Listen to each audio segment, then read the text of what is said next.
এটা হলো knowledge city ভাইজান, আব্বাস সিদ্দিকী নলেজ সিটি, নতুন বিল্ডিং আবার তৈরি হচ্ছে দেখুন।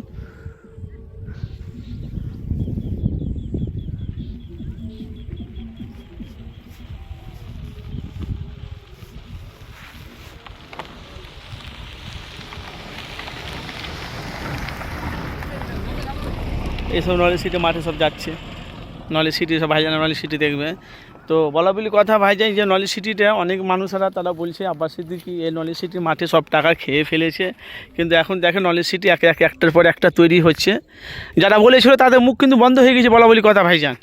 এই দেখুন আপনার মতামত জানাবে নওশাদ সিদ্দিকী না কাসেম সিদ্দিকী না তোমার যে আব্বাস সিদ্দিকী ভাইজান যে কাজটা করছে আসলেই গরিব মানুষের জন্য খুবই উপকারী, খুবই ভালো। এত বড় 100 বিঘে এরিয়াটাকে কিনে একাই বিল্ডিং এখানে নলেজ সিটি মাঠে তৈরি করছে, প্রচণ্ড মানে বিশাল বড় এরিয়া। আপনারা দেখতে পাচ্ছেন সেই চিত্র আপনাদের কাছে সরাসরি দেখেছি, দেখেন দেখতে থাকুন। আপনারা অবশ্যই আপনারা যেখান থেকে আছে বলা বলি কথা ভাই আপনাদের মতামত জানাবেন। এটা হলো সম্পূর্ণ আব্বাস সিদ্দিকী ভাইজানের স্বপ্নের নলেজ সিটি। আর আপনারা জানেন আমি মানুষের কাছে বাস্তবটা তুলে ধরি।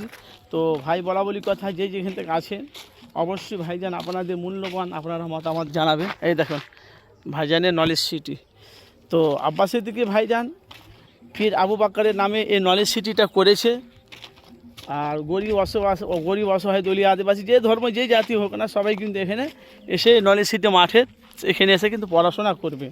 তো আব্বাস সিদ্দিকী ভাই যে কাজটা যে করছে অবশ্যই ভালো। ভাই আপনাদের মতামত জানবেন, আপনারা কতটা খুশি আব্বাস সিদ্দিকীর ওপরে যে এত বড় যে নলেজ সিটিটাই জায়গাটা এরিয়াটা কিনে যে আব্বাস সিদ্দিকী ভাইজান একাই যেখানে বিল্ডিং তৈরি করছে। ভাই আপনারা একটু মতামত জানাবেন, যেখান থেকে আসেন অবশ্যই আপনাদের মূল্যবান আপনারা কমেন্ট বক্সে মতামত জানাবেন।